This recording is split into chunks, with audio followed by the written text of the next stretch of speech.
नमस्कार, जनता टीवी देख रहे हैं आप। मैं हूं आपके साथ पूजा मोहन पांडे। तो ताबड़तोड़ अंदाज में खबरों का रुख करेंगे, लेकिन उससे पहले बड़ी खबर अहम जानकारी इस वक्त की सामने आ रही है। बड़ी खबर अहम जानकारी से आपको रूबरू कराएंगे। कृषि कानून वापसी के लिए केंद्रीय कैबिनेट की मंजूरी हो चुकी है। बेहद बड़ी खबर, मंत्रिमंडल की बैठक में यह अहम फैसला लिया गया। बड़ी खबर, अहम जानकारी दिल्ली से सामने आ रही है। कैबिनेट की अहम बैठक हुई, जैसा कि प्रधानमंत्री पहले ही ऐलान कर चुके हैं कि तीनों कृषि कानूनों को रिपील किया जाएगा, यानी कि रद्द किया जाएगा। कृषि कानून वापसी के लिए केंद्रीय कैबिनेट की मंजूरी भी मिल गई है। अब इस पूरे प्रोसीजर को एक और लेवल ऊपर करते हुए हरी झंडी दिखाई गई है। केंद्रीय कैबिनेट की ओर से मंत्रिमंडल की बैठक में यह अहम फैसला लिया गया। कृषि मंत्रालय ने ड्राफ्ट तैयार किया था। 3 बजे अनुराग ठाकुर कैबिनेट ब्रीफिंग भी करेंगे। तो इस बीच देहरादून से भी बड़ी खबर सामने आ रही है। उत्तराखंड कांग्रेस स्क्रीनिंग कमेटी की बैठक हुई है। कांग्रेस भवन में प्रदेश प्रभारी देवेंद्र यादव की अध्यक्षता में यह बैठक हुई। गणेश गोंदियाल समेत वरिष्ठ नेता बैठे रहे हैं, इस मीटिंग में मौजूद रहे हैं। कैबिनेट के सदस्य रहे मौजूद। चुनाव में कांग्रेस के संभावित प्रत्याशियों पर चर्चा। तो तस्वीरें भी आपको दिखा रहे हैं।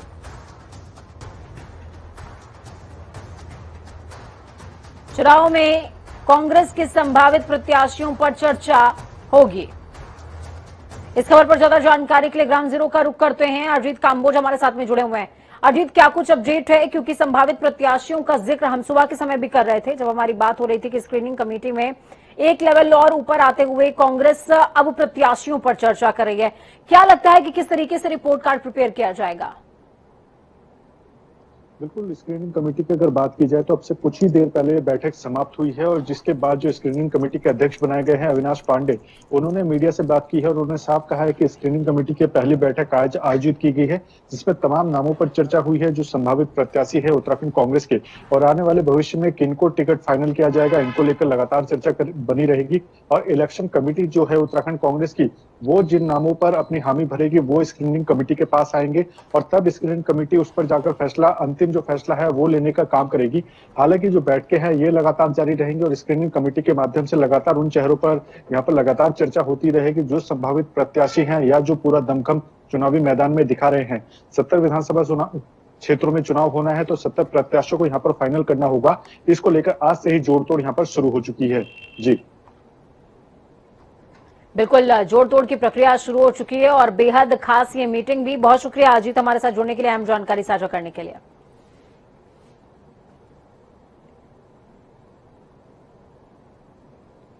तो आपको बता दें, कांग्रेस स्क्रीनिंग कमेटी की बैठक चल रही है, जिसमें हरीश रावत, गणेश गोंदियाल, प्रीतम सिंह समेत तमाम दिग्गज मौजूद। देवेंद्र यादव मौजूद हैं। सबसे बड़ी बात यह है, और संभावित प्रत्याशियों की सूची जारी करने की बात हालांकि कांग्रेस की तरफ से दिसंबर माह में कर दी जाएगी, इस बात का जिक्र बार बार निकलकर सामने आया है। तो ताबड़तोड़ अंदाज में खबरों का रुख करते हैं। काशी विश्वनाथ कॉरिडोर के लोकार्पण के लिए प्रधानमंत्री नरेंद्र मोदी का 13 दिसंबर को वाराणसी दौरा प्रस्तावित है। इससे पहले तैयारियों को अंतिम रूप देने के लिए काशी विश्वनाथ मंदिर को 3 दिनों तक आम लोगों के लिए बंद कर दिया जाएगा। मंदिर के शिखर की सफाई और गर्भगृह के आसपास मरम्मत और निर्माण कार्य के चलते यह निर्णय लिया गया। 29 नवंबर से 1 दिसंबर के बीच आम लोगों का प्रवेश बंद रखने के लिए शासन से अनुमति मांगने का प्रस्ताव तैयार हो रहा है। शासन के निर्णय के बाद मंदिर प्रशासन आम लोगों के प्रवेश पर पाबंदी की घोषणा करेगा। गंगा किनारे मणिकर्णिका और ललिता घाट से काशी विश्वनाथ मंदिर तक करीबन 54,000 वर्ग मीटर में निर्माणाधीन काशी विश्वनाथ कॉरिडोर प्रोजेक्ट का कार्य अब अंतिम चरण में पहुंच गया है। लोकार्पण की संभावित तिथि 13 दिसंबर बताई जा रही है। समाजवादी पार्टी और राष्ट्रीय लोकदल के बीच यूपी विधानसभा चुनावों के लिए गठबंधन हो गया। लखनऊ में सपा के राष्ट्रीय अध्यक्ष अखिलेश यादव और राष्ट्रीय लोकदल प्रमुख जयंत चौधरी की मुलाकात हुई। सूत्रों का कहना है कि करीबन 2 घंटे की बातचीत के बाद 40 सीटों पर सहमति बनी है। इसमें वेस्ट यूपी की मेरठ, बागपत, मुजफ्फरनगर, शामली, कैराना, अमरोहा, हाथरस, मथुरा, एटा, कासगंज, अलीगढ़, बुलंदशहर, गाजियाबाद जैसी तमाम सीटों को शामिल किया गया है। अखिलेश ने दोनों की तस्वीर ट्वीट करते हुए लिखा कि जयंत चौधरी के साथ बदलाव की ओर। तो वहीं जयंत चौधरी ने अपने ट्विटर अकाउंट से जानकारी देते हुए लिखा कि बढ़ते कदम। आपको बता दें 36 सीटों पर हैंडपंप, 4 सीटों पर साइकिल सिंबल के साथ चुनाव लड़ा जाएगा। जयंत चौधरी ने बातचीत में 45 सीटों की मांग करी थी। अखिलेश यादव इस पर तैयार नहीं हुए, लिहाजा 40 सीटों पर बात बनी है, लेकिन 4 सीटों पर सिंबल सपा का ही होगा। मुरादाबाद में कांग्रेस प्रभारी प्रियंका गांधी की रैली 1 दिसंबर को प्रस्तावित है। 2 दिन की मशक्कत के बाद रैली के लिए दिल्ली रोड पर बुद्ध विहार के मैदान पर मुहर लगी है। बनारस गोरखपुर के तर्ज पर ही बड़ी रैली की तैयारी की जा रही है। कांग्रेसी जुटे हैं। रैली में 10 जिलों से कार्यकर्ता बुलाए गए हैं तैयारी के लिए। इसके लिए 1 लाख लोगों को लाने का लक्ष्य रखा गया है। प्रियंका रैली में दमखम दिखाने के लिए कांग्रेस नेताओं ने मुरादाबाद जिले के सभी टिकट दावेदार और ब्लॉक अध्यक्षों के साथ बैठक करी। सभी को वाहन और भारी भीड़ जुटाने का लक्ष्य दिया गया है। कांग्रेस में 32 साल के सियासी सन्नाटे को दूर करने की कोशिश में प्रियंका गांधी जुटी हुई हैं। मिशन 2022 में कांग्रेस प्रभारी प्रियंका गांधी की अगुवाई में कांग्रेस में माहौल अब पहले जैसा नहीं रहा। पूरब में बनारस गोरखपुर के बाद अब कांग्रेस रणनीतिकारों का मुख्य फोकस वेस्ट यूपी पर भी नजर आता है। बिजनौर के अहिरपुरा क्षेत्र में अज्ञात वाहन की टक्कर से बाइक सवार युवक की मौत हो गई, जिसके बाद सूचना मिलते ही मौके पहुंची पुलिस ने शव को कब्जे में लेकर पोस्टमार्टम के लिए भेज दिया। बदायूं के सिविल लाइन थाना क्षेत्र में मालवीय आवास गृह पर धरना पर बैठे युवक की मौत हो गई। आपको बता दें रिटायर्ड कर्मचारी के पीएफ न मिलने के कारण युवक धरने पर बैठा था, तो वहीं सूचना मिलते ही मौके पहुंची पुलिस ने शव को कब्जे में लेकर पोस्टमार्टम के लिए भेज दिया। देवरिया के बरहज क्षेत्र में भूमि विवाद में 2 सगे भाइयों की गोली मारकर हत्या कर दी गई, तो वहीं इस पूरी घटना में 6 लोग गंभीर तौर पर घायल हुए, जिसके बाद सूचना मिलते ही मौके पहुंची पुलिस ने शव को कब्जे में लेकर पोस्टमार्टम के लिए भेजा। मामले की तफ्तीश शुरू की। पीलीभीत के मोदी फैक्ट्री में भीषण आग लग गई, जिससे फैक्ट्री में रखा सारा सामान जलकर खाक हो गया, जिसके बाद सूचना मिलते ही मौके पहुंची पुलिस और फायर ब्रिगेड की टीम ने कड़ी मशक्कत के बाद आग पर काबू पाया। आगरा के मलपुरा थाना क्षेत्र में तालाब में एक युवक का शव मिलने से आसपास के इलाके में हड़कंप मच गया, जिसके बाद सूचना मिलते ही मौके पहुंची पुलिस ने शव को कब्जे में लेकर पोस्टमार्टम के लिए भेज दिया। बदायूं के उसहैत थाना क्षेत्र में बाइक टकराने के विवाद में एक युवक ने दूसरे युवक को गोली मार दी, जिसके बाद सूचना मिलते ही मौके पहुंची पुलिस ने आरोपी को गिरफ्तार कर लिया और घायल युवक को उपचार के लिए अस्पताल में भर्ती कराया। पीलीभीत के बरखेड़ा क्षेत्र में स्कूल में साफ सफाई के लिए सफाई कर्मचारी तैनात होने के बावजूद विद्यालय में छात्रों से साफ सफाई कराई जा रही थी, जिसका वीडियो सोशल मीडिया पर जमकर वायरल हो रहा है। हरदोई के लोनार थाना क्षेत्र में मेले में डांस देखने गए युवक की कई लोगों ने मिलकर जमकर पिटाई कर दी, तो वहीं मारपीट का वीडियो सोशल मीडिया पर जमकर वायरल हो रहा है। आपको बता दें पुरानी रंजिश के चलते युवक की पिटाई हुई है। गाजियाबाद में प्रदूषण को देखते हुए प्रशासन पुख्ता इंतजाम करने में जुटा हुआ है। लगातार नगर निगम पानी के टैंकरों से शहर के अलग अलग जगहों पर पेड़ों और सड़कों को स्वच्छ पानी से साफ किया जा रहा है, ताकि प्रदूषण से होने वाली परेशानियों से मुक्ति मिल सके और प्रदूषण से निजात भी मिल सके। इसके अलावा बढ़ते अतिक्रमण को रोकने के लिए औद्योगिक क्षेत्र में उद्योग व्यापार मंडल ने से नगर आयुक्त ने एक बड़ी मीटिंग का आयोजन किया, जिसमें पार्क को विकसित करने और हरियाली पर फोकस करने के लिए जोर दिया गया। बदायूं के थाना चौकी क्षेत्र में 23 नवंबर 2021 को पुलिस झंडा दिवस के अवसर पर वरिष्ठ पुलिस अधीक्षक डॉक्टर ओपी सिंह की ओर से पुलिस कार्यालय में ध्वजारोहण करके उपस्थित समस्त पुलिस अधिकारी और कर्मचारी गणों को संबोधित किया गया। रायबरेली एम्स में फर्जीवाड़े का बड़ा मामला सामने आया। फर्जीवाड़ा करने वालों ने खुद ही टेक्निकल और चतुर्थ श्रेणी की वैकेंसी निकाली और भर्ती भी कर ली। इतना ही नहीं, फर्जीवाड़ा करने वालों ने नियुक्ति पत्र जारी करते हुए ज्वाइन करने की तारीख का भी ऐलान कर दिया।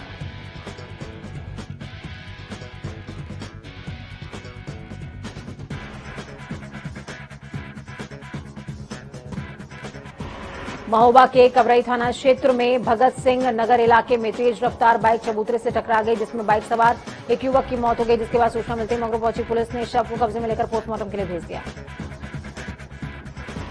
जौनपुर के महाराजगंज थाना क्षेत्र में शादी समारोह में जमकर फायरिंग हुई, जिसका वीडियो सोशल मीडिया पर जमकर वायरल हो रहा है, जिसके बाद सूचना मिलते ही मौके पहुंची पुलिस ने मामले की तफ्तीश शुरू कर दी है। बांदा के पैलानी थाना क्षेत्र में 13 साल की किशोरी से हाशिया दिखाकर कुछ युवकों ने दुष्कर्म किया, जिसके बाद सूचना मिलते ही मौके पहुंची पुलिस ने आरोपी के खिलाफ केस दर्ज करते हुए मामले की तफ्तीश शुरू की है।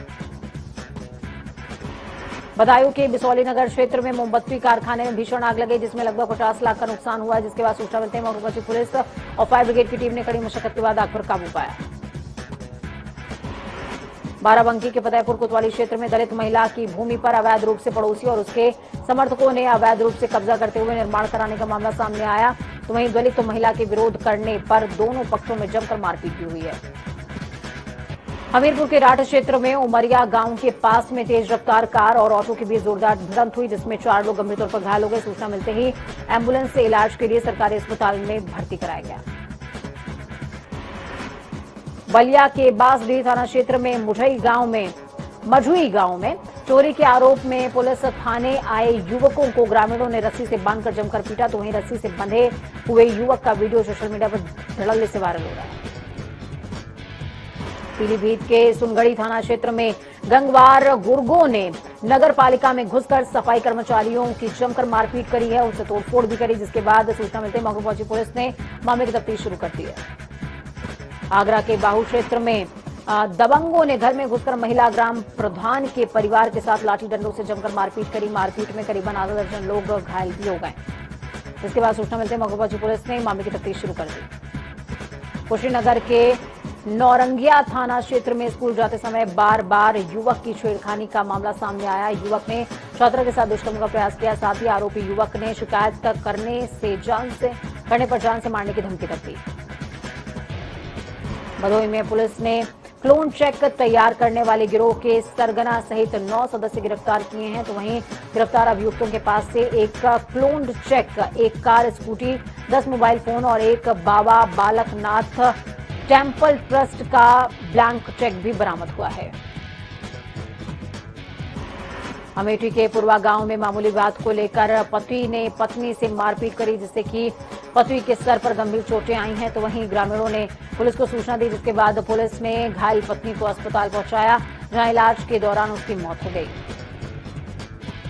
आगरा के फतेहाबाद थाना क्षेत्र में पुलिस ने लूट करने वाले गिरोह का पर्दाफाश किया। आरोपी लिफ्ट के बहाने लोगों के साथ में लूट की घटना को अंजाम दिया करता था, जिसके चलते कुछ दिन पहले ही व्यापारी के साथ लूट हुई है।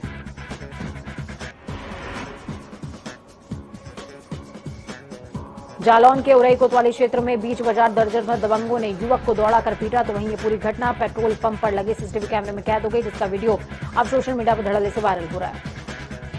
बिजनौर के डीएम उमेश मिश्रा का मानवीय चेहरा सामने आया। जरूरी काम को जा रहे डीएम ने अपने ऑफिस की सीढ़ियों पर चढ़ते हुए एक दिव्यांग व्यक्ति को देखा, तो उन्होंने अपनी गाड़ी रुकवाकर पहले दिव्यांग की समस्याओं को सुना और ट्राई साइकिल देकर दिव्यांग को आने जाने की परेशानियों को दूर किया। उत्तराखंड में नई खेल नीति पर कैबिनेट ने मुहर लगा दी। इससे खिलाड़ियों को प्रोत्साहन मिलेगा। इसके साथ ही भोजन माता और पीआरडी जवानों का मानदेय भी बढ़ा दिया गया है। मुख्यमंत्री पुष्कर सिंह धामी की अध्यक्षता में राज्य सचिवालय में कैबिनेट की बैठक हुई थी। बैठक में कुल 30 प्रस्ताव लाए गए, जिनमें से 28 प्रस्तावों पर कैबिनेट की मुहर लगी। इनमें महत्वपूर्ण खेल नीति 2021 को शामिल किया गया। खेल नीति लागू होने के साथ ही प्रदेश में खिलाड़ियों को राज्य, राष्ट्रीय और अंतर्राष्ट्रीय स्तर पर अपनी प्रतिभा दिखाने का पूरा मौका मिलेगा। खेल नीति में एक और जहां साल भर प्रदेश भर में 2600 खिलाड़ियों को 2-2 हजार रुपए प्रतिमाह छात्रवृत्ति को बढ़ाया गया है, तो वहीं 8 साल की उम्र से ही खिलाड़ियों की पहचान के लिए physical and sports aptitude test लागू किया जाएगा। कैबिनेट बैठक की जानकारी देते हुए शासकीय प्रवक्ता सुबोध उनियाल ने बताया कि राशन डीलरों के साथ अंशदान बढ़ोतरी के साथ ही अब लीज की भूमि पर भी होम स्टे योजना का लाभ लिया जा सकेगा। इससे राज्य के खेल और खिलाड़ियों दोनों को फायदा पहुंचेगा। रुद्रपुर में एसओजी टीम और पुलभट्टा पुलिस एक बार फिर से बड़ी सफलता हाथ लगी है। पुलिस टीम ने उत्तर प्रदेश उत्तराखंड बॉर्डर पर वन चौकी के साथ एक कार से 190 कछुओं के साथ 2 तस्करों को गिरफ्तार किया। पुलिस के अनुसार कछुओं को उत्तर प्रदेश के मैनपुरी इटावा से उत्तराखंड लाया जा रहा था। इन्हें उधम सिंहगढ़ जिले में दिनेशपुर, रुद्रपुर आदि शहरों में बेचा जाता है। तस्करों के मुताबिक कछुओं का इस्तेमाल मांस सेवन, दवाइयों आदि के प्रयोग में किया जाता है। हरिद्वार में लक्सर गांव स्थित दाबकी सहकारी समिति के धान क्रय केंद्र पर उप जिलाधिकारी वैभव गुप्ता ने छापा मारकर जांच करी। जांच के दौरान समिति के स्टॉक में धान मौजूद नहीं मिला, पर दस्तावेजों में कुछ गड़बड़ी भी पाई गई, जिसके बाद एसडीएम ने दस्तावेजों की बारीकी से जांच और कार्रवाई करने की बात कही है। यूपी में यातायात सुधार के लिए शुरू हुए चालान व्यवस्था में ट्रैफिक नियमों के उल्लंघन तो नहीं रुके, लेकिन सरकार को शमन शुल्क से मिलने वाले राजस्व में बेतहाशा इजाफा हुआ है। जनवरी 2019 में ये चालान लागू होने के बाद अक्टूबर 2021 तक प्रदेश भर में 1 करोड़ 65 लाख चालान काटकर 3 अरब 34 करोड़ रुपए जुर्माना वसूला जा चुका है। अपर मुख्य सचिव गृह अवनीश अवस्थी ने बताया कि यातायात नियमों के उल्लंघन को रोकने के लिए पूरे प्रदेश में ये चालान व्यवस्था लागू की जा चुकी है। ये चालान यातायात और नागरिक का पुलिस की ओर से किए जा रहे हैं। 7 जनवरी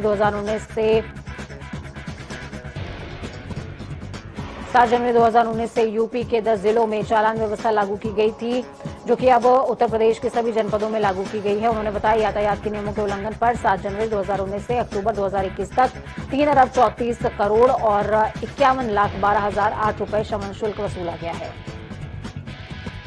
पूर्व कांग्रेस विधायक संजय प्रताप जायसवाल के खिलाफ एमपी-एमएलए कोर्ट के विशेष जज पीके राय ने सुनवाई पूरी करते हुए अपना फैसला सुरक्षित कर लिया। इन पर नौकरी के लालच देकर युवती से रेप करने का मामला चल रहा है।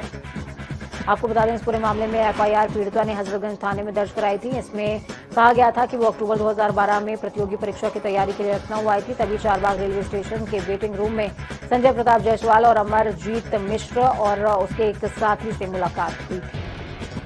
आरोप है कि खुद को डॉक्टर बताने वाले संजय जायसवाल ने नौकरी दिलाने के बहाने उसके सारे कागजात रखवा लिए। इसके बाद उसे कागजों पर हस्ताक्षर करने के बहाने वाराणसी के लारा होटल में बुलाया गया, जहां उसको नशीला पदार्थ खिलाकर उसके साथ रेप किया गया और वीडियो भी बनाया गया। लखीमपुर खीरी में जनपद की सहकारी चीनी मिल बिलराया और संपूर्णा नगर में पेराई सत्र का शुभारंभ होने जा रहा है, जहां पर कार्यक्रम में अब केंद्रीय गृह राज्य मंत्री अजय मिश्र टेनी शामिल नहीं होंगे। माना जा रहा है कि ऐसा भारतीय किसान यूनियन ने लखनऊ में किसान पंचायत के दौरान कार्यक्रम का विरोध किए जाने के निर्णय में लिया है। हालांकि सांसद प्रतिनिधि का कहना है कि केंद्रीय गृह राज्य मंत्री पहले से ही बाहर थे, कार्यक्रम में शामिल उन्हें पहले ही नहीं होना था। पेराई सत्र के शुभारंभ वाले दिन वो जिले में नहीं रहेंगे। चीनी मिलों के प्रशासनिक अफसरों के मुताबिक अब पेराई सत्र का कार्यक्रम का शुभारंभ अकेले प्रशासक डीएम महेंद्र बहादुर सिंह करेंगे। जनपद के 9 चीनी मिलों के सापेक्ष अब तक 6 मिलों में ही पेराई सत्र शुरू हो सका है। बिलराया और संपूर्णा नगर के चालू होने से कुल 9 मिलों के सापेक्ष 8 मिलों में पेराई सत्र का शुरुआत हो जाएगी, जबकि बजाज ग्रुप की फलिया मिल में 30 नवंबर को पेराई सत्र का शुभारंभ होना प्रस्तावित है। गोरखपुर के प्रगतिशील समाजवादी पार्टी किसान मोर्चा के प्रदेश अध्यक्ष अंशुमान सिंह पर कैंट थाने में मुकदमा दर्ज हुआ। आपको बता दें कि मारपीट सहित जानलेवा हमला करने के धाराओं में मुकदमा दर्ज किया गया। अंशुमान सिंह और उनके 2 बेटे सहित दर्जनों लोगों पर मुकदमा दर्ज हुआ है। चित्रकूट में प्राइवेट अस्पताल में डिलीवरी के बाद जच्चा बच्चा दोनों की मौत हो गई। लगभग 80,000 लेने के बाद भी डॉक्टर अपने अस्पताल में ताला लगाकर भाग गया, जिसके बाद सूचना मिलते ही मौके पहुंची पुलिस ने आरोपी डॉक्टर के खिलाफ केस दर्ज करते हुए खोजबीन शुरू कर दी है। फर्रुखाबाद के जहानगंज थाना क्षेत्र में पुरानी रंजिश के चलते दबंगों ने घर में घुसकर महिलाओं के साथ मारपीट करी, साथ ही घर में रखा जेवर और रुपए घर से लूटकर फरार हो गए, जिसके बाद सूचना मिलते ही मौके पहुंची पुलिस ने घायलों को इलाज के लिए अस्पताल में भर्ती कराया।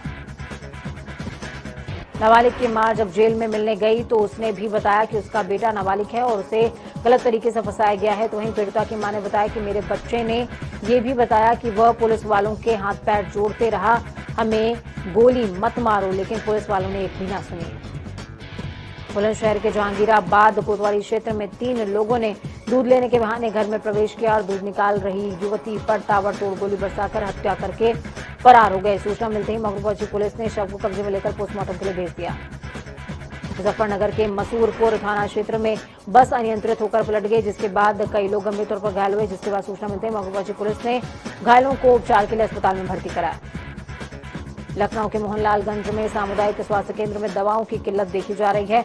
बुखार के मरीजों को पैरासिटामोल की दवा तक नहीं मिल पा रही, तो वहीं इमरजेंसी में आ रहे जख्मी मरीजों को बीटाडीन भी नहीं मिल पा रहा है। बाहर के मेडिकल स्टोर से दवाइयां खरीदना पड़ रहा है। बहराइच के सुजौली थाना क्षेत्र में नाबालिग बेटी से बलात्कार करने के मामले में दरिंदे पिता को फांसी की सजा सुनाई गई। कोर्ट ने इसे जघन्यतम अपराध की श्रेणी में लेते हुए दरिंदे पिता को फांसी और 51,000 रुपए जुर्माने की सजा सुनाई है। बुलंदशहर के कुर्जा नगर कोतवाली क्षेत्र में मामूली विवाद में आधा दर्जन से ज्यादा दबंगों ने महिला समेत 4 लोगों को बेरहमी से पीटा, जिसके बाद सूचना मिलते ही मौके पहुंची पुलिस ने आरोपियों के खिलाफ केस दर्ज करते हुए घायलों को इलाज के लिए अस्पताल में भर्ती करा दिया। मथुरा के बरसाना इलाके में कार्रवाई करते हुए पुलिस ने आधा दर्जन से ज्यादा शातिर अपराधियों को घर पर दबिश दी। इस दौरान पुलिस ने अधबने अवैध असलहे भी बरामद किए हैं। साथ ही 2 शातिर महिलाओं को भी गिरफ्तार किया गया। आगरा के अतमादपुर थाना क्षेत्र में सड़क दुर्घटना में सिपाही की मौत हो गई, जिसके बाद सूचना मिलते ही मौके पहुंची पुलिस ने शव को कब्जे में लेकर पोस्टमार्टम के लिए भेज दिया। लखीमपुर के निकासन कोतवाली क्षेत्र में ट्रक और बस में आमने सामने भिड़ंत हुई, जिसमें एक की मौत हो गई, कई लोग गंभीर तौर पर घायल हुए, जिसके बाद सूचना मिलते ही मौके पर पहुंची पुलिस ने शवों को कब्जे में लेकर पोस्टमार्टम के लिए भेज दिया। तो वक्त यहाँ पर छोटे से ब्रेक का ब्रेक, उस पार खबरों का सफर लगातार जारी है। बने रहिए जनता टीवी के साथ, क्योंकि हमें आपकी ताकत। अपना और अपनों का बहुत ज्यादा ख्याल रखें। नमस्कार।